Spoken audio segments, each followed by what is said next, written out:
Bonjour, hi. So nice to see you all here today. I'm really quite touched to see my colleagues from McGill, my colleagues from elsewhere, friends, family, former students, mentors. It's really a great day for me. I realize this is not a conventional way to mark someone's retirement, but I feel that a lot of what I've been involved with over the years has been so unconventional that it is worth telling my story. My story has a subtitle,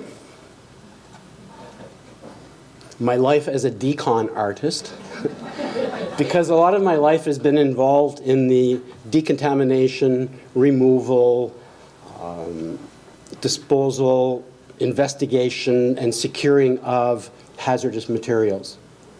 And in a number of cases in my presentation, I will use the term hazmat, and hazmat refers to interventions involving hazardous materials. Before I came to McGill, there really wasn't much in place back in the early years to make sure that when laboratories were emptied or taken over by new professors, that there was no decommissioning processes back then. So if a professor moved into a new laboratory, they would use whatever was there that was useful to them. And anything that they didn't want, they would push it to the backs of drawers and the backs of cabinets, not knowing what to do with it, because we didn't really have anything in the way of hazmat services back then. So a lot of stuff was just waiting around for the next generation to come in. And that next generation was me. Over the years, I developed an appreciation for McGill history, and as my days were winding down in EHS, I started to make some connections between some of the dangerous hazardous materials that we've handled and the people that they came from. And I've been able to join some dots between these materials and some famous and infamous people that I'm going to present to you today. Some of the dots are joined by very solid lines. Some of them are joined by perhaps fuzzier lines, and I've taken a few liberties in order to be able to tell my story and to make a few points. Some of the information that I'm going to present to you will be very surprising, if not shocking. Some of it will be shocking if you look at it through the lens of 2019. But if you look at what I'm about to tell you through the lens of when things happened, it has a little bit more context, and I hope you won't be so shocked. But I'm not doing this to shock anyone. I'm doing this out of respect for your right to know, which is the underlying thesis for my presentation today. So my game plan is I'm going to describe how my journey started, the situation that I encountered when I arrived at McGill, and then we're going to walk through the 19th century, the 20th century, and see where we've arrived 2 decades into the 21st century. So please put your seat backs and trays in the upright position, fasten your belts, and put your electronic devices on airplane mode, and let's begin this journey. Oops. How did this happen? I've lost slides. This is not the sequence I'm supposed to have. Oh my goodness, my slides have moved around. Okay, so what I'm going to do, I'll start you off with 1985. I wanted to first acknowledge my voyage began at Concordia, where I got my chemistry degree, and I worked for a good decade serving the department, and the chemistry professors there were nice enough to give me some real nasty messes to clean up. And that helped me develop a little bit of expertise. And I decided then to perhaps go back to school for some more studies, and then I came over to McGill.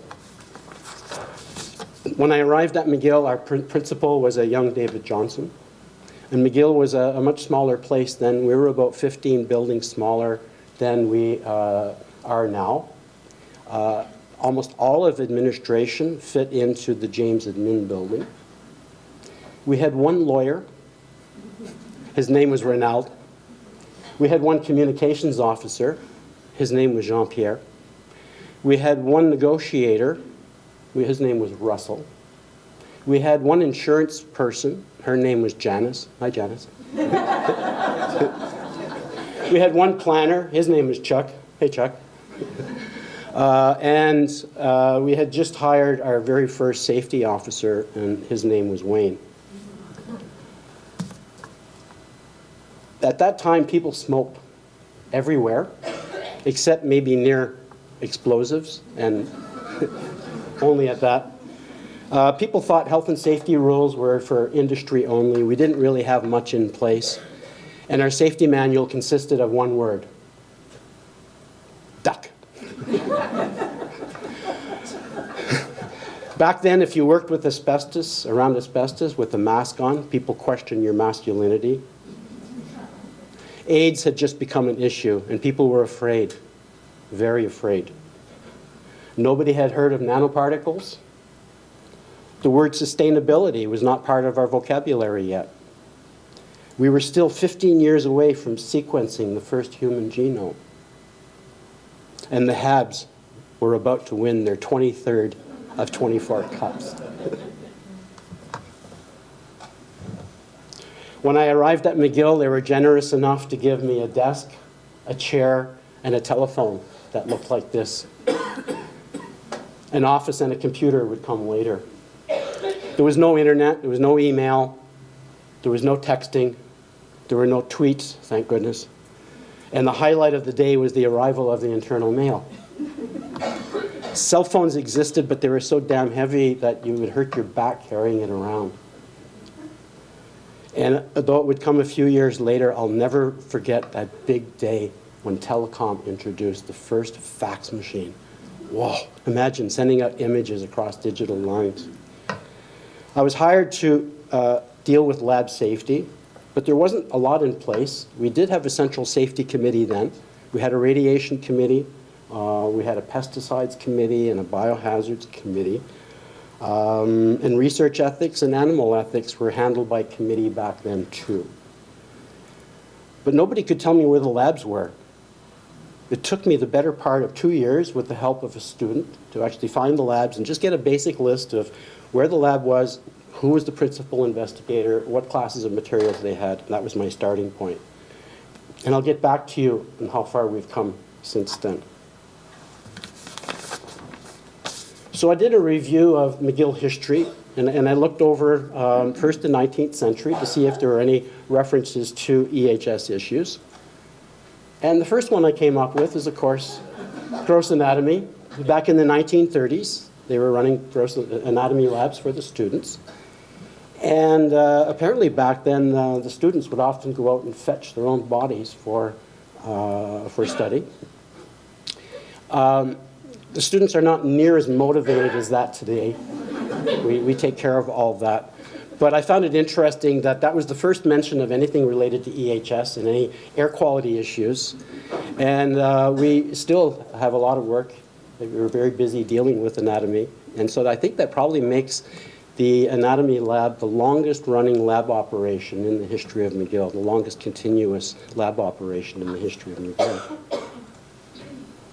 The second thing I read about that caught my eye was in 1952, blasting from the reservoir caused damage to the arts building and actually put it out of commission for a couple of years. And I think we can relate to that, given that McGill's relationship with the Montreal Waterworks has been at times rocky, stormy, and a little bit wet.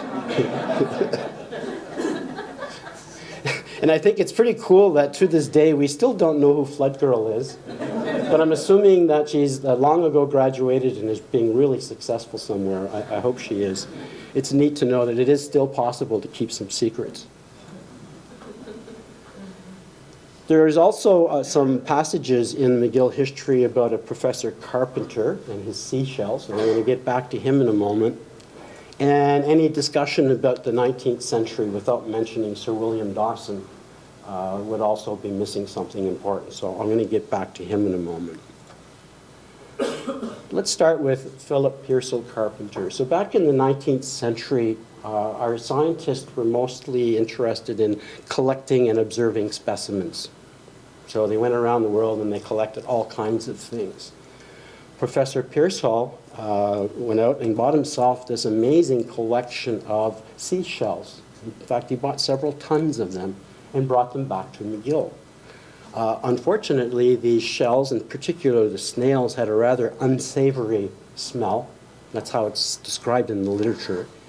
And that caused all sorts of problems. They took some measures to try to fix it, but they never really mitigated it until they constructed the Redpath Museum. Professor Carpenter didn't live long enough to get to see his collection in the museum, but it's interesting to note that Professor Carpenter became a little bit of an expert in ventilation systems. The Redpath Museum was, in fact, the first museum to have a local ventilation system in order to deal with smelly specimens. And in fact, I started some of my first work there. I did, for my master's project, an evaluation of formaldehyde levels given off by the invertebrate collection. And I also did, as part of my study, the same thing in anatomy. So this building is involved us a lot. And we've done some very interesting studies in there. This one is rather surprising. The museum includes a large bird collection, an ornithology collection. And in the old days, when birds were preserved, they often used preservatives like arsenic soaps.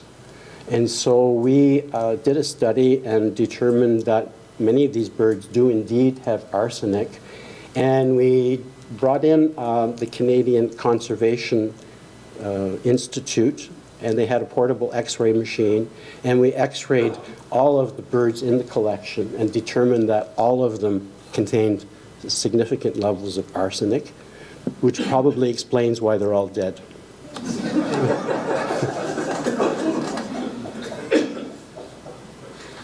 Sir William Dawson gets my vote as perhaps the greatest McGillian ever.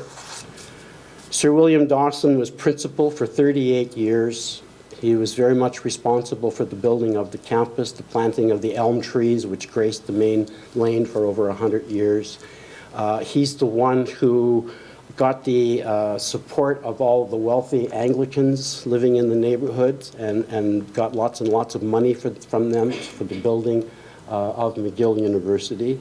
And he was an amazing teacher. And here I have to read because the list of what he taught is incredible. He taught geology, paleontology, mineralogy, chemistry, botany, zoology, comparative physiology, ethnology, and agriculture. So you faculty members here think you're overworked. And he was a collector too. In fact, the Redpath Museum was very much built to house his collections. And during the construction of the museum, a mineral was discovered, and the mineral was named Austenite. The mineral is plentiful in places like St. Hilaire as well. And this gave rise to my connection, or our connection with Sir William. In the display cases in the Redpath Museum is where the minerals are stored or are displayed for the public. And one day a member of the public asked the question, well, if these are minerals and minerals naturally contain uranium, could these minerals be giving off any radon? And we thought, well, let's check. So we did an investigation and we put radon monitors in the display cases, and sure enough, we measured radon coming off of the minerals. And then we took the minerals out one by one and evaluated them with a Geiger counter and separated the ones that were hot from the ones that were not. Now, the ones that were hot were not that hot, but it's not a good idea to have radon-emitting minerals in a public museum. And so we removed those from the public displays and put them into ventilated cabinets in storage. So that's my connection, or our connection, with Sir William Dawson. Oh, and I should mention, Sir William Dawson was very much of a visionary. His campus was car-free, long before McGill declared its campus car-free in 2008.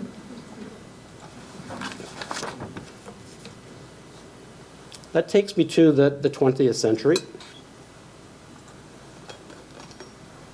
And in the 20th century, we led off with a very, very important scientist doing his work here, Sir Ernest Rutherford. I will get back to him. And also we have the legacy of Sir William Christopher MacDonald, our greatest benefactor. I'll get back to him. But the highlight or the low light, however you look at it, of the 20th century was that we lived through 2 world wars and a Cold War. And it had a significant impact on science and what we did at McGill and what our scientists did. So I'm going to present to you a number of notable people and the activities that they were involved in the war and post-war.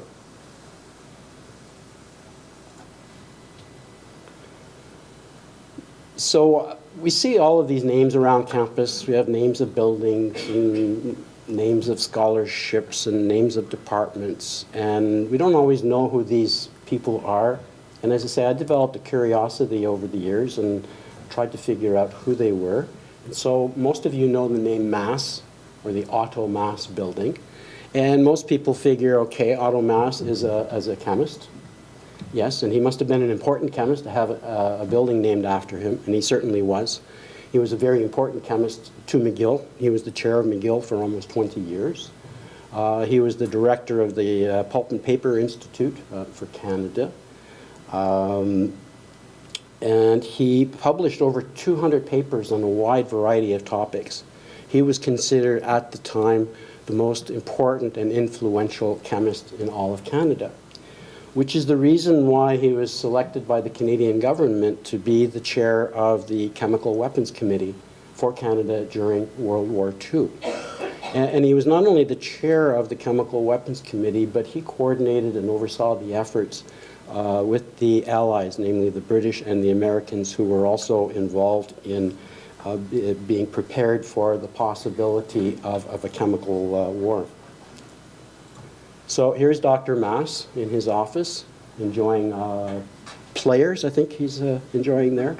And I love this photo because I think on his desk those boxes are bullets.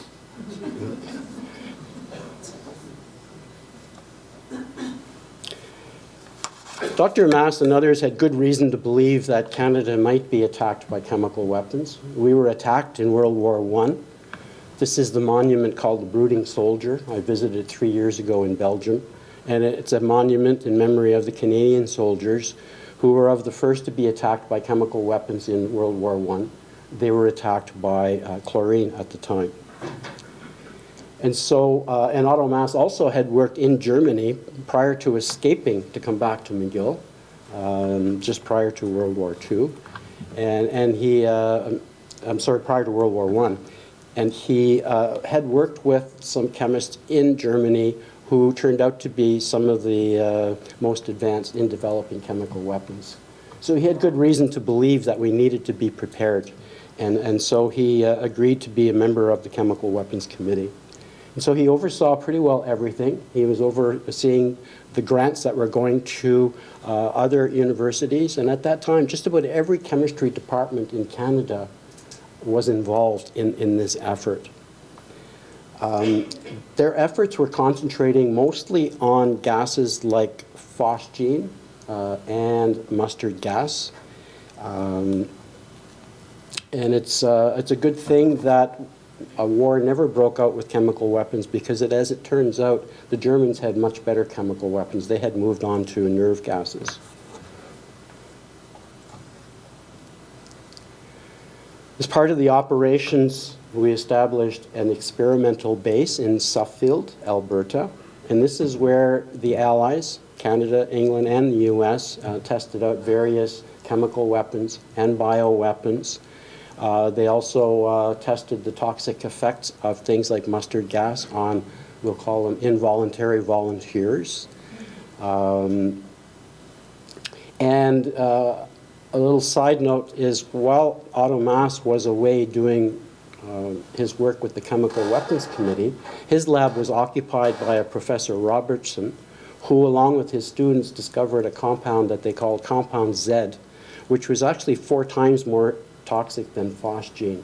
And there was a lot of interest in it, and there was a race to try to make it, but they had difficulties producing adequate quantities. But Compound Z was discovered right here in the Otto Mass building. And it was so secret back then that nobody could go into that lab for over 2 years, not even the cleaners.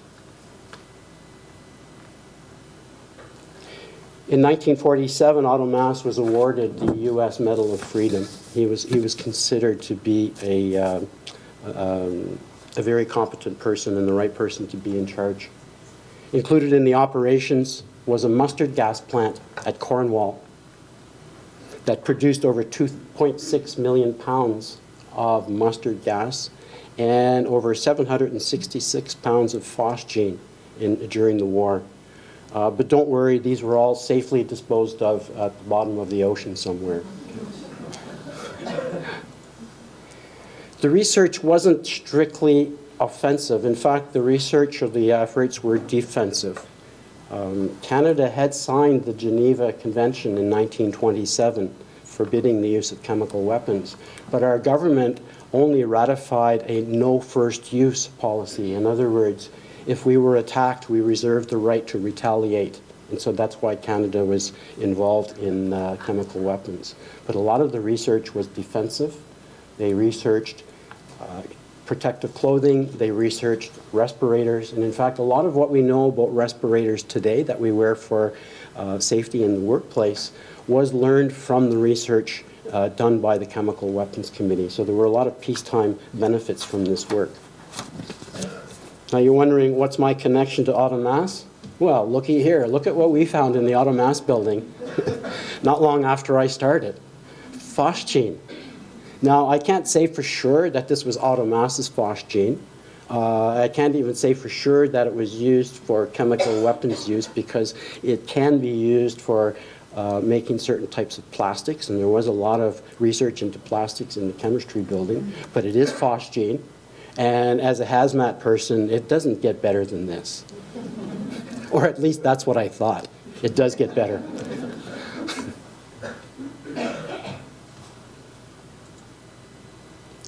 That brings me to Everett George Dunn Murray, who went mostly by the simple title EGD Murray.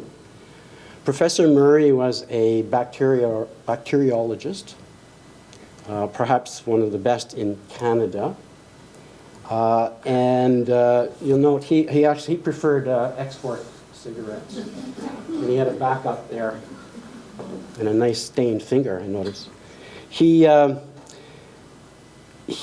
headed up Canada's Bioweapons Committee, and this is a lesser known fact than Otto Maass because work with bioweapons was considered to be maybe 1 degree more diabolical, and the level of secrecy on that work was even greater than the level of secrecy around the chemical weapons work.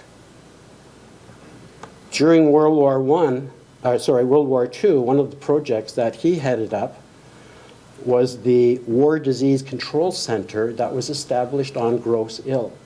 You may know Grosse Ile as the location where Irish immigrants were quarantined. Well, Grosse Ile was also the location where bioweapons research was conducted. And they, on this site, produced some weapons-grade anthrax. Professor Murray was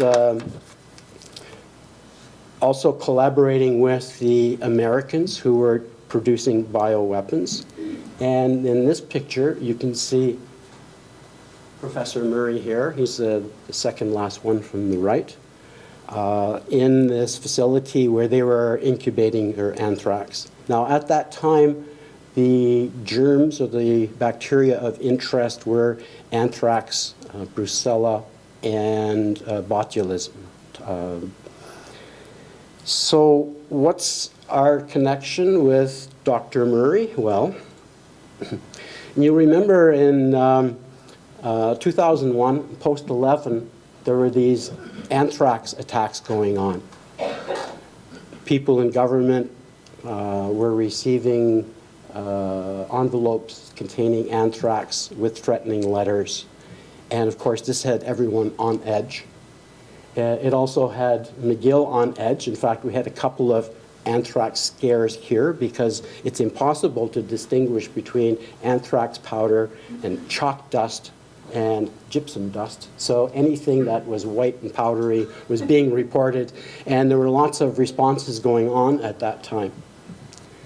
Well, during all of this, somebody looked in the back of a drawer in the Lyman Duff building and found vials that were labeled anthrax, brucella, and botulism. And this is one of the solid lines that I've been able to draw because Professor Breedis of the microbiology department assures me that that could only have come from EGD Murray. So at that time, we called in public health to assist in getting rid of it. And they showed up with the police tactical squad to collect it. It was really quite exciting. People were very, very nervous at the time. And that's why I don't have any actual pictures of what we had collected. And by the way, it took a few years to figure out where the anthrax came from. And it turned out that it came from an American scientist by the name of Bruce Edward Evans, who was working, guess where, in the labs at Fort Detrick. So at least biodefense research continues, at least in the US. Evans committed suicide in 2008 before he could be convicted of anything.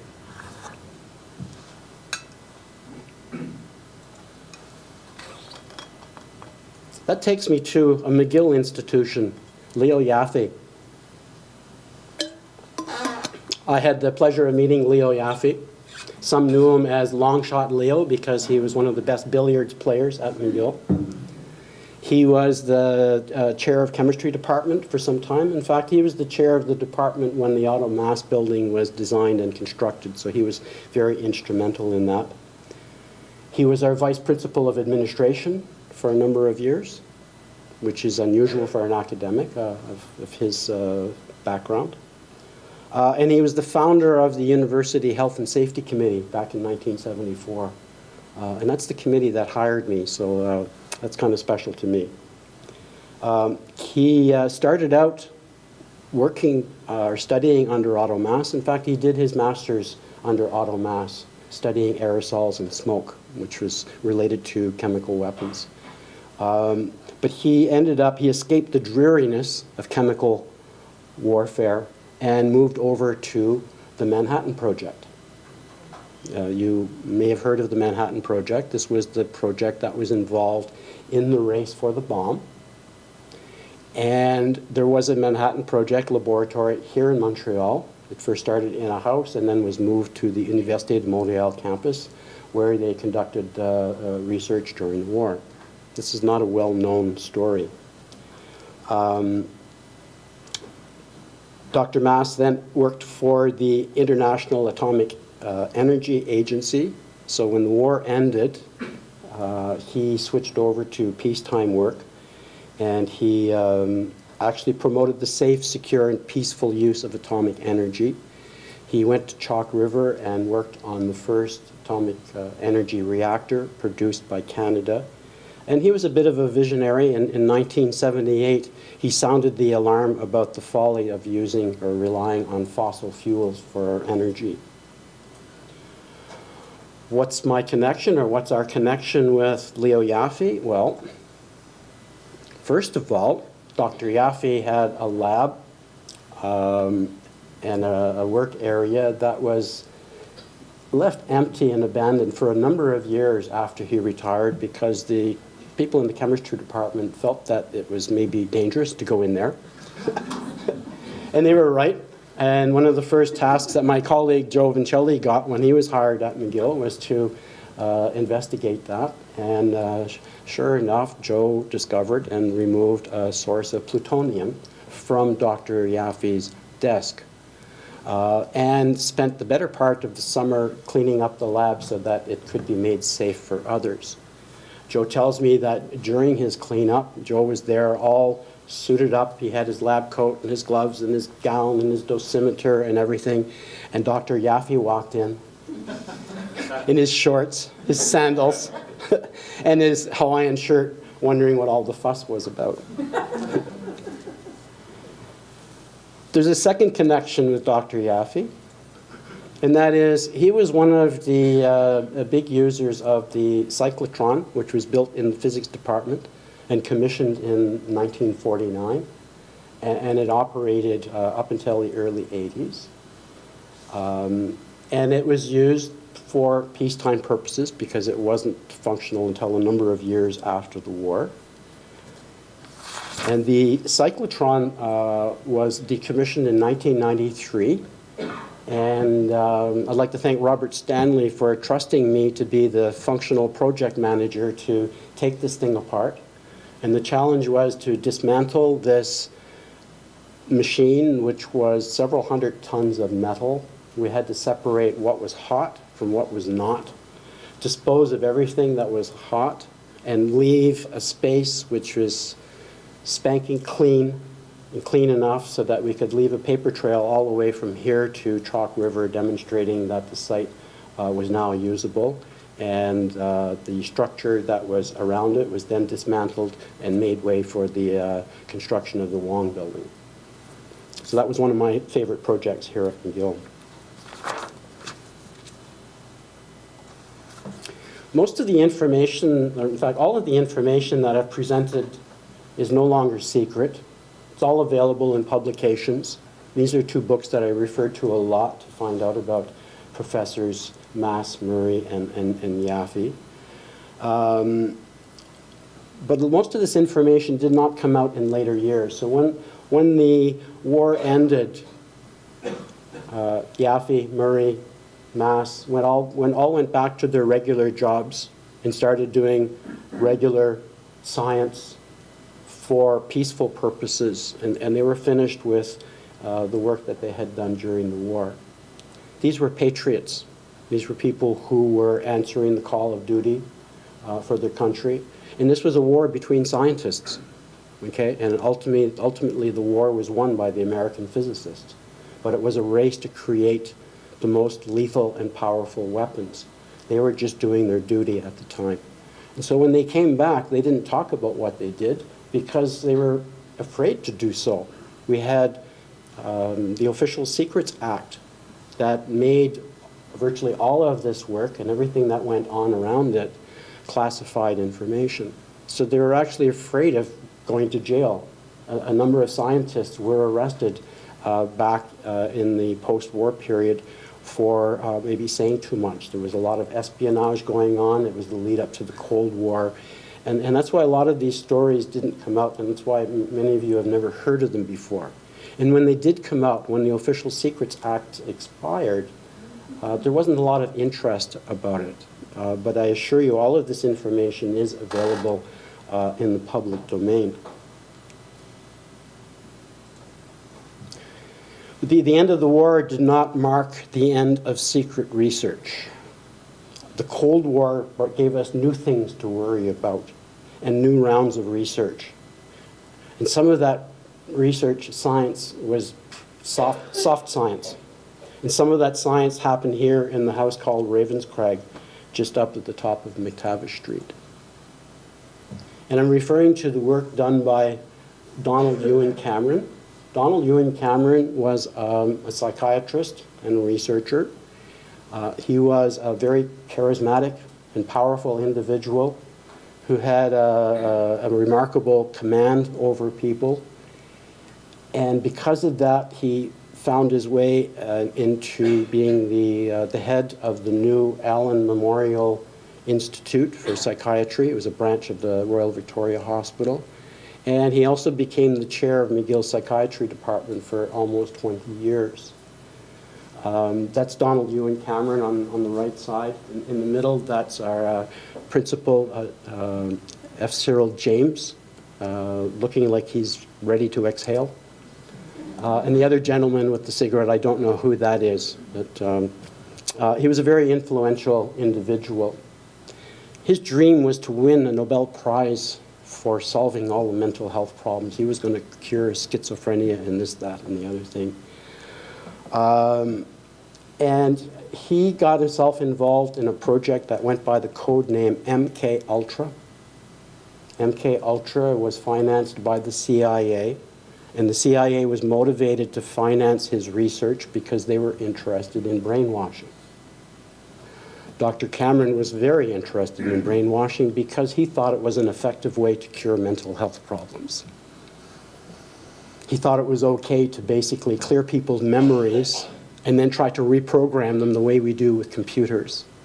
He tried to clear memories by methods like sleep deprivation, sensory deprivation, injection of hallucinogens, and a technique called psychic driving.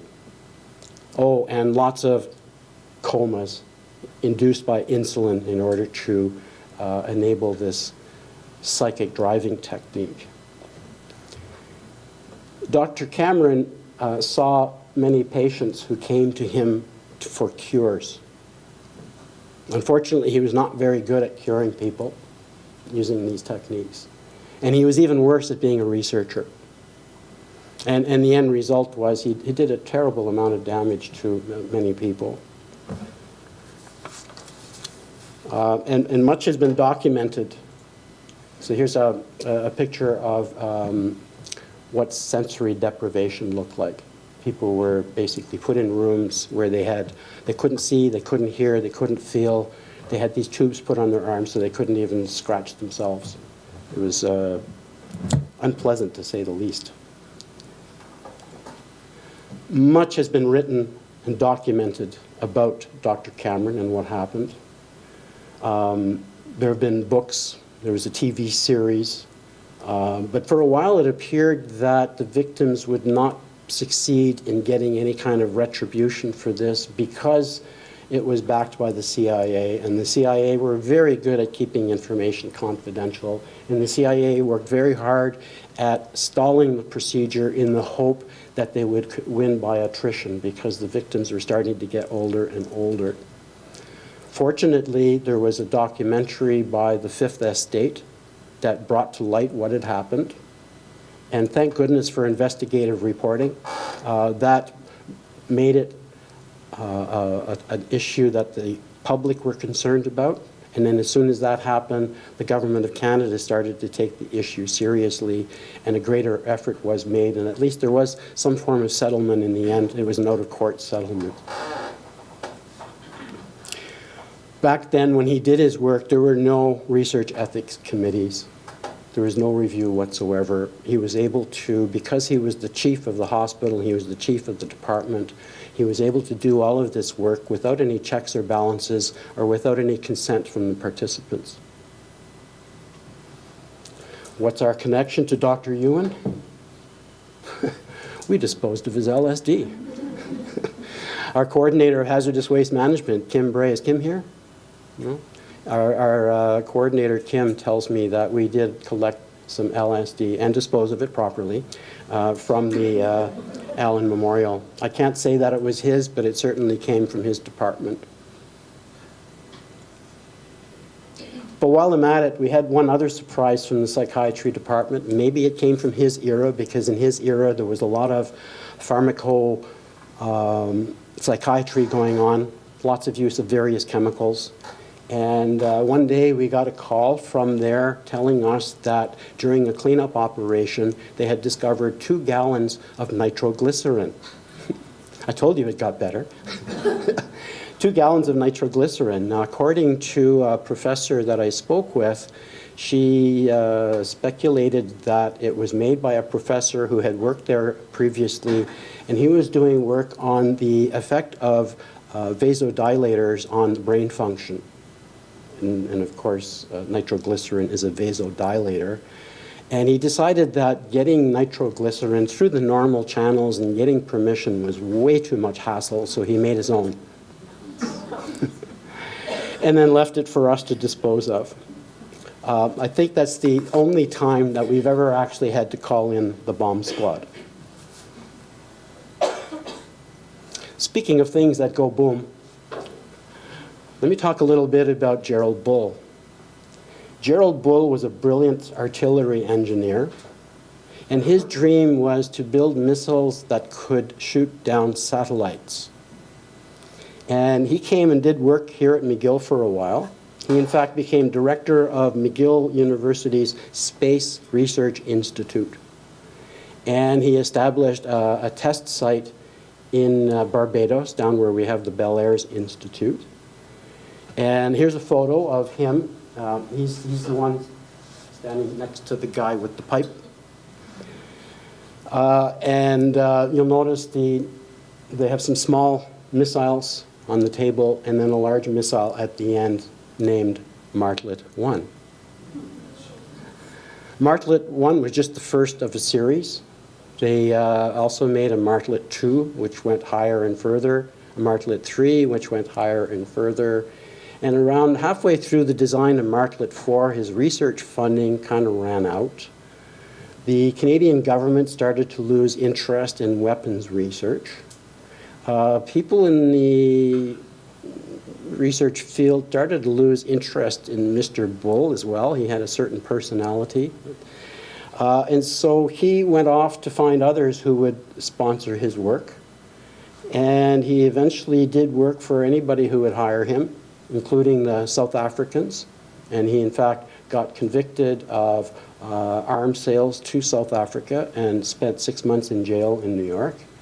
He also got involved in arms trade with China. And finally, he got involved in providing arms and information and support to Iraq. And that's where he was working on a very long-range missile called Big Babylon. Gerald Bull was assassinated outside of his apartment in Belgium in March 1990. What's my connection with Bull? Actually, none really. I tried really hard to make a connection, and I thought I was onto something because we had an incident involving some metal hydrides that I want to talk about. And I'm going to describe that. But I also wanted to include him in the story to provide a bit of contrast, because Gerald Bull, unlike Mass, Murray, and Yaffe, was not a patriot. Okay, he loved his weapons way more than he loved his country. And I wanted to point that out. But then I also wanted to use it as an excuse to describe this incident, which was a very proud moment for EHS and hazardous waste management. On one fine day, someone in the Rutherford Physics building decided to dispose of some chemicals referred to as halides, metal halides, hydrides. And they put it in a box and it went into the regular garbage rather than into the hazardous waste collection. Hydrides give off hydrogen in contact with water, and hydrogen is extremely flammable. So the container of these hydrides got put into the garbage truck. And of course, once the crusher hit the truck and it started to mix with some other things, it got a little bit wet. It caught on fire just as it pulled up beside the administration building. Just as the principal was trying to find her way into the office and was wondering what was going on. These are the hydrides after the fire was put out, but our proud moment is here because it shows the fire department on the outside of the security perimeter, watching our team, and I believe that's Christian Bouchard. Are you here, Christian? Christian inside the zone doing the work of cleaning up the mess. And that, for us, was a proud moment because it indicated that the fire department recognized that we have a certain competency to deal with these things.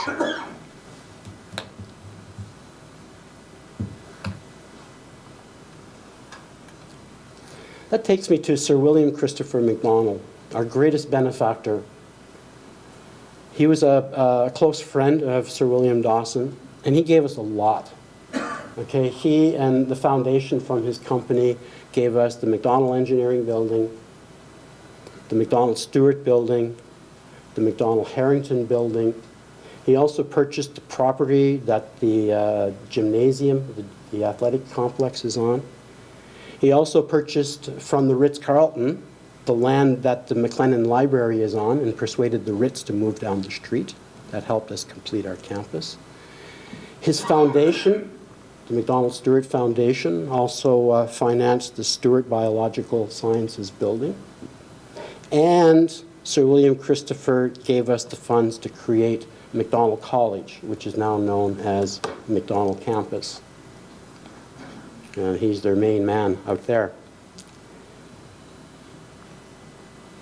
Sir William Christopher made his profits selling a product that is far more lethal and has caused way more damage than any of the weapons that I have described, and has killed more people than the 2 world wars combined. Of course, I'm talking about tobacco. According to the World Health Organization, 100 million people lost their lives in the last century to tobacco, and we're on track for 1 billion in this century.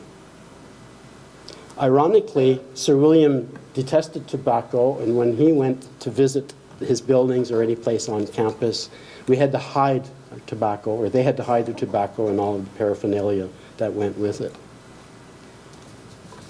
But we've had a long, very close relationship at McGill with tobacco. In the 1930s, we had our own brand of cigarettes, which were sold to provide financing for, you guessed it, the gymnasium. But over the years, I've witnessed going from, remember I said people could smoke virtually everywhere, to you can't smoke in public areas, then you can't smoke in your office, then you can only smoke in the smoking rooms, you can only smoke outside, you can only smoke 90 meters away from the building, you can only smoke in designated smoking areas. And now we're at the point, we're closing them too. And we are moving towards a smoke-free campus, and maybe we'll be there on our 200th anniversary, who knows.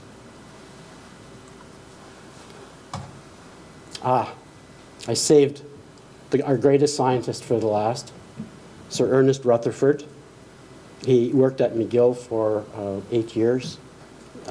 He earned a Nobel Prize for his work. He unraveled a lot of what we know about radioactive decay. He did a lot of work on radium and thorium. But from the very day I arrived at McGill, there was this rumor around that Rutherford worked here. He worked in the physics building, which we now know as the McDonald Stewart building. And this rumor rolled around that since he worked there, maybe there's still radiation present. I never took it too seriously. I had no reason to believe there was much behind it, but finally, after this went on for a number of years, the director of the Schulich Library asked me, Wayne, could you look into this? People are still talking about it. It's like over a century later, they're still talking about it. So I said, okay, and I, along with Mario Badillo, our radiation safety officer, we undertook to look into this. So the first thing that we did was we went looking for where Rutherford worked, and I found it. Okay. We actually, through a little bit of sleuthing, found the lab where he worked. This is the wall that matches the picture that I just showed you. And by identifying where he worked, we were able to first ascertain it's clean now, but we also did contamination checks. We checked all of the surfaces of that room and an adjacent room where he had worked. We also set up radon monitors to make sure there was no radon in the area, so that was good. Check, done. Then we also went looking for his stuff, and we found his stuff. That was easy because Rutherford was so important and so famous that when he left, they kept his stuff, and they put it in storage for many years, and eventually established the Rutherford Museum in the Rutherford Physics Building. And in the Rutherford Museum, all of his sources were still there. All of his apparatus that he had used was still there. We were able to account for that. And finally, we wanted to determine, did anybody, though, ever clean his lab? Did anybody decontaminate the lab? And that's where playing intramural softball came in handy, because I knew somebody that had worked in the library way back by the name of John McNeil. John is retired now. And I spoke to John, and John said he was there at the time that the lab was cleared out, and he was told by a Professor Theroux, who cleaned it up, that he had in fact removed contamination, including a piece of Rutherford's desk that was deemed to be contaminated. Well, we found Rutherford's desk. It was at the museum, and there is the piece that's still missing. So we were able to put all of this together, and finally, 111 years late, we were able to say that Ernest Rutherford's lab has been decommissioned. Okay? We're slow, but we're thorough. So I've been very fortunate to be here at McGill during an age of transition. And I realized that I was here to help usher McGill out of the age of secrecy and into the age of right to know. Because way back in '39, we had the Official Secrets Act, which made all of that military weapons stuff confidential, and it kept it confidential for a good 30 years. And when I came to McGill in the 80s, there was still a sense of confidentiality. There was a sense that things were top secret. But just prior to my starting, we had the Occupational Health and Safety Act, which gave workers the right to know what they're being exposed to. That was followed by legislation on access to information, both at the provincial and the federal level, which basically said anything that's in our public institutions is a matter of the public. Then we had what we call WHMIS, the Workplace Hazardous Materials Information System, which gave a prescription for how to tell people about hazardous materials. Then we had the Chemical Weapons Convention, which obligated all of our honest terrorists to declare what chemical weapons they have. And nowadays, we have to declare everything. We have to declare what infectious materials, that is pathogens we have, where our asbestos is. We have to declare what PCBs or polychlorinated biphenyls are in our electrical equipment. We have to advise if there's lead in paints. We have to put out reports on controlled goods, hazardous waste. We have to report everything now. We don't really have a lot of choice. And my experience has been that the right to know is the way to go. My experience has been that respecting the right to know builds trust. It reduces suspicion. It builds creativity. It fosters good relations. And it gets you buy-in. And it's much more sustainable than dealing with things in secret. I think moving forward, the most lethal weapon that we should worry about is fake news. And we in the universities play a huge role in being able to fight the battle against fake news. How do we do that? By continuing to practice evidence-based science and by conducting ethical research, okay? How far we've come. The best part about all of this is my hazmat stories are now old. We're not encountering big messes anymore because we're doing prevention. Now EHS is a team. I have a formidable group of very skilled people who are going to take over from me and carry McGill forward. We now know everything. We have the system called My Lab, and in there I can tell you where all of our chemicals are. We have an inventory of over 132,000. I can tell you every lab that works with radiation, what they have, and what the activity is right now because we have a real-time cradle-to-grave system.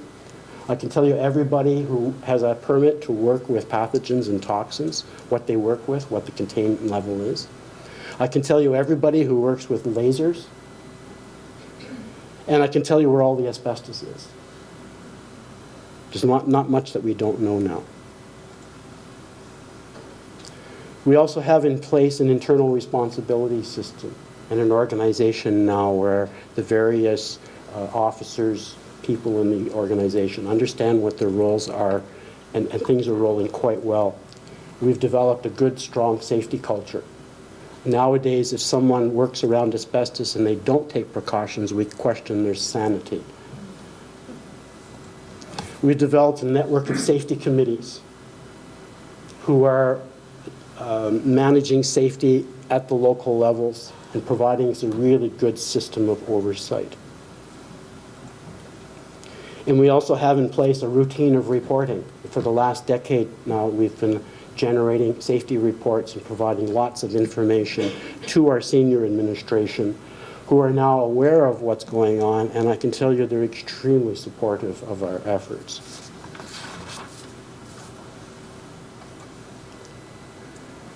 The nature of health and safety is often you're covering up your own success.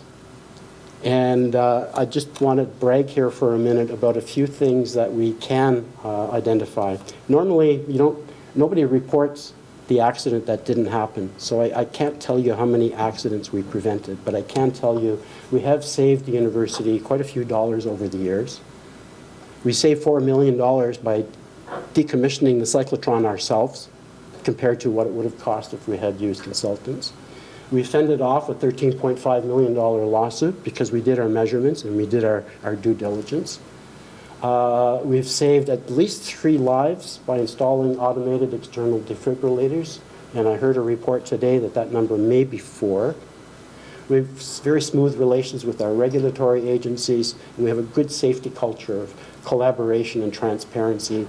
And we're doing pretty good on the worker compensation area too. When I started, we were not one of the best performers, but now we are up there with the best performers.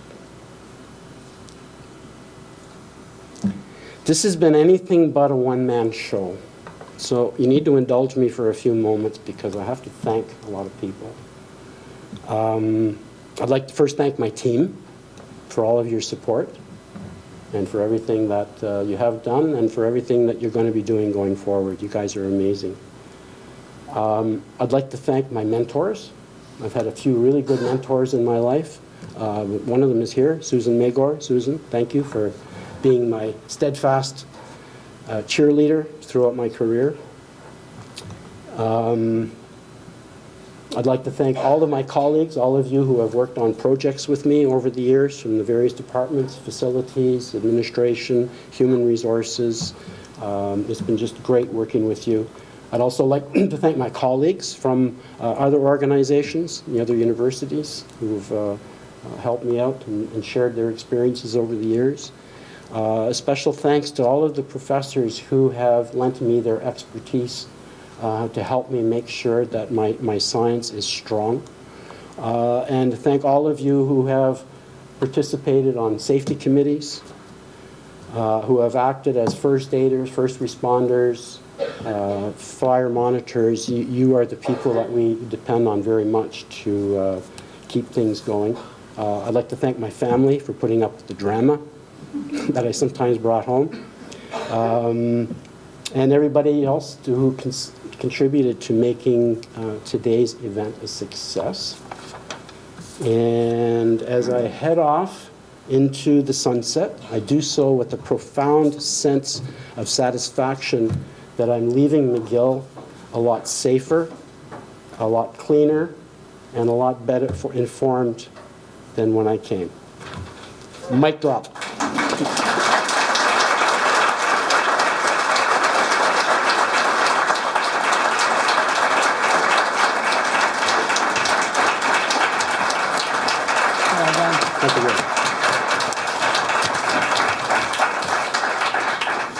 Well, thank you, Wayne. And I've been there with him since the beginning. Yeah, saw a lot of things. I'm glad it's calming down. Before we start the wine and cheese reception, I would like to do some business and then we can carry on. First, I'd like to thank the EHS team and also the campus public safety colleagues for the help and the assistance for this whole event. I really appreciate your work, and I'd like to thank you now before we carry on with the wine and cheese. For those who have not had the chance to make a donation, you can come and see me during the wine and cheese, and I'll be glad to accept your donation. And also, you can also write your notes or comments in the book that's still in the front during the wine and cheese. Try not to eat and drink in this room. You can drink outside and eat, but you can come inside and talk. And Wayne, we have a little gift for you from everybody. It's just a little gift, a little thank you. All of you who've contributed Just a little GIF is right here. So when you get a chance, I'll leave it up to you. All right, thank you. And before we start the wine and cheese, I know Robert would like to talk. And I know, Yves, would you like to say something also? Yeah? So I'll let Robert start and then Yves. Thank you. Merci, je vais être rapide. Merci, thanks Wayne. What a nice recap of all the progress made over the year in health and safety. I'm quite positive everyone here learned something about McGill. And of course, I learned many things in my case. This accomplishment could not have been done without you. I will miss our one-on-one meeting, always constructive.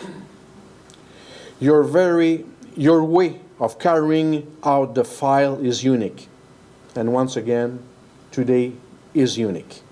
Professional with great dexterity when required.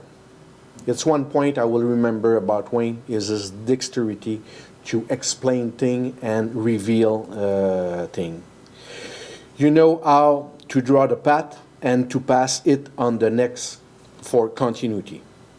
I know that you have many projects for your retirement. It was a pleasure working with you, and I will follow you on your bike ride on Facebook just to see if I have the same energy to do it myself. It's amazing. If you go on Facebook looking at his ride, I don't know how he can do it. In my name, on behalf of FMS, Wayne, I wish you a happy retirement and have fun.